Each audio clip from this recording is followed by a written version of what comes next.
A continuación vamos a escuchar a Javier Cerizola, él es profesor de Historia de la Arquitectura en la Facultad de la Universidad Central de Venezuela. Lo primero que habría que señalar es que para el momento de la llegada de Carlos Raúl Villanueva a Venezuela, el gomicismo está entrando en su fase final y que por lo que respecta a la arquitectura, campo al cual viene a sumarse Villanueva con su formación parisina y con todo su bagaje cultural europeo de vanguardia, justo en 1928, año de su llegada, acaba de morir Alejandro Chátey, figura que al menos en los últimos 30 años había dominado la escena arquitectónica caraqueña, convirtiéndose en quizás el arquitecto más importante de esas décadas a nivel nacional. Por otro lado, se han incorporado a la actividad arquitectónica profesional figuras como Manuel Mujica Villán, que ha llegado de España, y están activos y con éxito figuras nacionales como, por ejemplo, el gran Carlos Guinán Sandós. Hay que mencionar eso, de tal modo que Villanueva llega a ese contexto y comienza con mucha paciencia a entenderlo, a asimilarlo, a la par que a recibir sus primeros encargos, los cuales serán, como a lo largo de toda su vida, dependientes del Estado. Esto es muy importante, porque Villanueva siempre entendió y desarrolló profesionalmente la arquitectura como un acto de servicio público. Nunca trabajó para privados ni realizó, a pesar de su cercanía y de sus buenas relaciones con los gobernantes de turno y con la sociedad caraqueña, casas u otro tipo de edificios particulares. Las únicas viviendas particulares que diseñó fueron las dos que se hizo para sí mismo y su familia, ambas aquí en Caracas, en la Florida. La Quinta Los Manolos, del 34, desaparecida en los años 70, y la extraordinaria Caoma, un ejemplo de sencillez, elementalidad funcional y estética aunada a la comprensión del entorno climático específico, una constante en la obra de Villanueva. En Caracas, Villanueva despliega a lo largo de sus más de 40 años de actividad profesional obras de distintas tipologías. Trabaja la vivienda colectiva, el más destacado y célebre de estos casos lo constituye el conjunto del silencio, que además implicó la reurbanización del centro de la capital. Ahí convergen valores y aportaciones heredados de la tradición constructiva nacional, como también los aportes que la modernidad internacional había dado. Todo eso siempre repetimos dentro de la idea del máximo aprovechamiento del lugar, del clima y de todos sus componentes específicos. También en el campo de la vivienda colectiva, social, entre los múltiples casos que Villanueva desarrolló en la ciudad y con la cual marca la ciudad de Caracas, sería importante destacar el complejo del 23 de enero, originalmente 2 de diciembre. Otros factores, otros tiempos de realización, otras dinámicas, una topografía difícil que domar, pero digamos que es uno de los ejemplos también dignos de señalar en estas aportaciones de Villanueva en la materia en la ciudad.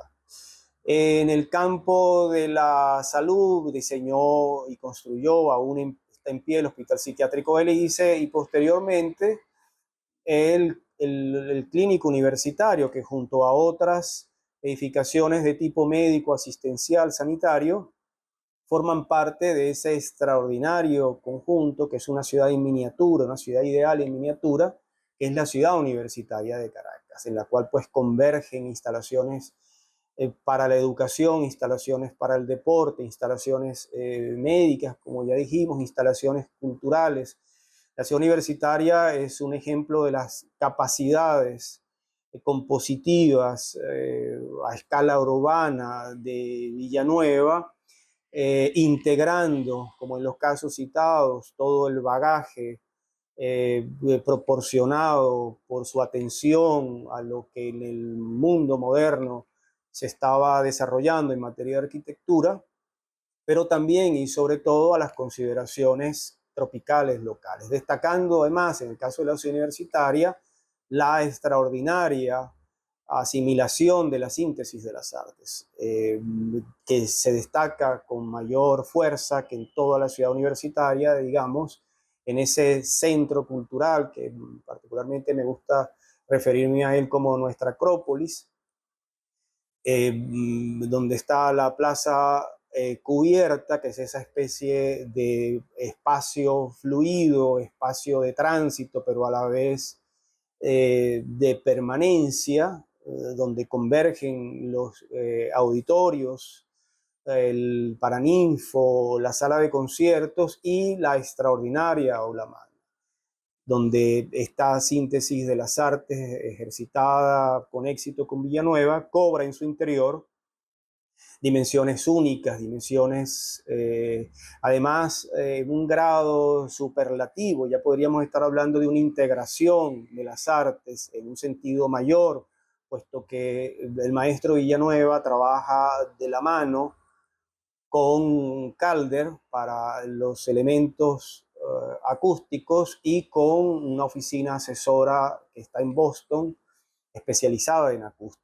De la fusión de los tres aportes, siempre por supuesto bajo la tutela principal de Villanueva, surge ese espacio que es sin duda alguna el espacio interior más importante de toda la historia de la arquitectura nacional. Bueno, fíjate, Manuel Felipe, tú escuchas todo este legado arquitectónico de Carlos Raúl Villanueva y tú dices, bueno, con razón dicen que él trazó la arquitectura del siglo XX, que si no fue el más importante entre los arquitectos nuestros de todo este tiempo, ¿no? Y bueno, yo creo que más que merecido está que lo tengamos en ese pedestal. Y además no te olvides, bueno, que le tocó la etapa esa el acceso a la modernidad, ¿no? Como Sí, suele señor. decirse, ¿no? Y por supuesto él estuvo muy atento a eso. Pesaba mucho en él también su formación europea, ¿no? En aquel momento las corrientes arquitectónicas que se circulaban, ¿no? En el mundo. Y él lo supo, pero adaptado mucho a la realidad venezolana. Y además esa vinculación que señalaba nuestro invitado, ¿no? El maestro del cinetismo, Bernard Ravelo, que decía que en la obra arquitectónica de él está presente el trasfondo también del pintor. Sí. Es decir, de cómo sus obras tienen también un contenido pictórico, ¿no? Y él lo destacaba, bueno, como uno de los grandes representantes de las artes plásticas modernas, que es el profesor Ravelo. Ahora, lo que yo creo es que, en definitiva, como decíamos, este reconocimiento que hemos hecho, además, justo y necesario, a los 125 años de su nacimiento, revela pues que Carlos Raúl Villanueva fue ciertamente el padre de la arquitectura en Venezuela. Y esa es la clave. Esa es la clave. Buenas noches.